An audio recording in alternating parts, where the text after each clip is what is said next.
Assalamualaikum warahmatullahi wabarakatuh. Nama saya Iklima dengan NIM 210603015. Di sini saya akan menjawab soal final mata kuliah kajian Islam. Yang pertama, jelaskan pendekatan kontemporer terhadap aspek historisitas dalam Islam dengan contoh dalam perbankan atau muamalat Islam. Pendekatan kontemporer dalam memandang aspek historisitas dalam menekankan pada penggunaan nilai-nilai Islam yang universal dan relevan dalam konteks zaman sekarang. Hal ini dilakukan dengan mengkaji kembali kaidah-kaidah Islam dan prinsip-prinsipnya yang mendasar, dan kemudian memadukannya dengan kondisi dan kebutuhan masyarakat saat ini. Dalam konteks perbankan, pendekatan ini tercermin dalam pengembangan produk-produk perbankan yang sesuai dengan prinsip-prinsip syariah. Penggunaan prinsip-prinsip syariah dalam perbankan di Indonesia sudah diatur oleh Otoritas Jasa Keuangan atau OJK melalui Fatwa Dewan Syariah Nasional dan diatur dalam Peraturan Bank Indonesia atau PBI. Contoh implementasi dari pendekatan kontemporer ini adalah pengembangan produk akad murabahah dan musyarakah yang mengacu pada prinsip berbagi risiko dan keuntungan, serta pengembangan produk akad ijarah yang mengacu pada prinsip kepemilikan dan penggunaan barang yang sesuai dengan syariah. Yang kedua, bagaimana pendekatan keilmuan sosial terhadap aspek historisitas Islam di era kontemporer dalam keilmuan perbankan syariah. Dalam era kontemporer, perbankan syariah semakin berkembang dan menjadi pilihan utama bagi masyarakat muslim yang ingin menghindari riba. Dalam menghadapi tantangan ini, ilmu sosial memiliki peran penting dalam memahami aspek Islam perbankan syariah. Pendekatan ilmu sosial terhadap historisitas Islam dalam perbankan syariah dapat dilakukan melalui beberapa cara, yang diantaranya analisis sejarah perkembangan syariah dari masa ke masa, studi tentang prinsip-prinsip syariah yang digunakan dalam perbankan syariah seperti riba, gharar, dan mesir. Yang ketiga, penelitian tentang kebijakan dan regulasi perbankan syariah berbagai negara serta dampak bagi kehidupan masyarakat muslim.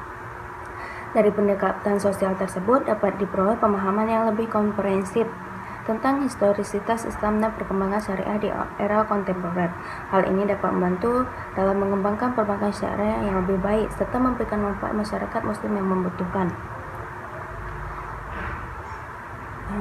Selanjutnya, yang ketiga, coba Anda jelaskan bagaimana pendekatan keilmuan sejarah terhadap aspek historisitas Islam dan praktik oleh kehidupan umat Islam selama ini.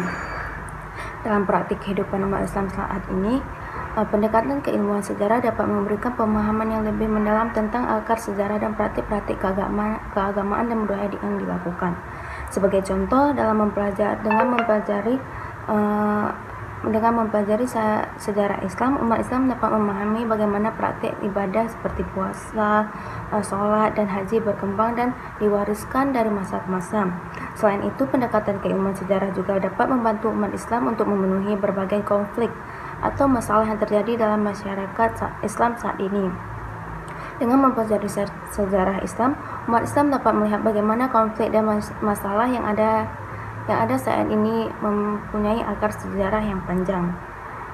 Dalam kesimpulannya, pendekatan keilmuan sejarah memberikan pandangan yang objektif dan kritis terhadap aspek historisitas dalam Islam kehidupan umat Islam saat ini.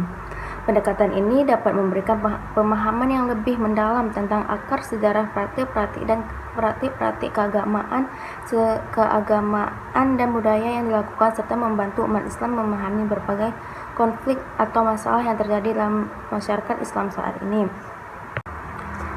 Yang keempat, berikan contoh pendekatan keilmuan antropologi terhadap aspek historisitas Islam.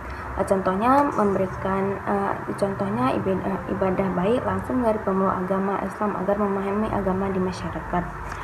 Yang kelima, jelaskan pendekatan keilmuan filologi terhadap aspek historisitas Islam dan cantumkan ayat atau hadisnya. Pendekatan keilmuan filologi dapat membantu dalam memahami makna-makna yang terkandung dalam Al-Quran dengan lebih mendalam. Filologi sebagai ilmu yang mempelajari bahasa secara mendalam dapat membantu dalam memahami makna kata-kata dalam bahasa Arab yang digunakan dalam Al-Quran dengan tepat. Contohnya dalam surah Yusuf ayat 2, dan sungguh kami telah menurunkan Al-Quran dengan bahasa Arab agar kamu dapat memahaminya. Dengan memahami makna-makna yang terkandung dalam Al-Quran secara lebih mendalam, umat Islam dapat mengambil hikmah dan pelajaran dari ajaran-ajaran yang terkandung di dalam dengan lebih baik. Yang ke-6, jelaskan pendekatan keilmuan psikologi terhadap aspek historisitas Islam serta cantumkan ayat atau hadisnya.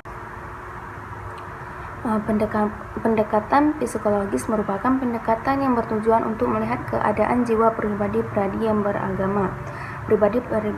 beragama. Dalam praktik ini, yang menarik bagi peneliti adalah keadaan jiwa manusia dalam hubungan dengan agama, baik pengaruh maupun akibat. Lebih lanjut, bahwa pendekatan psikologi bertujuan untuk menjelaskan fenomena keberagaman manusia yang dijelaskan dalam menguras keadaan jiwa manusia. Baik, sekian penjelasan dari saya. Kurang saya mohon maaf. Assalamualaikum warahmatullahi wabarakatuh.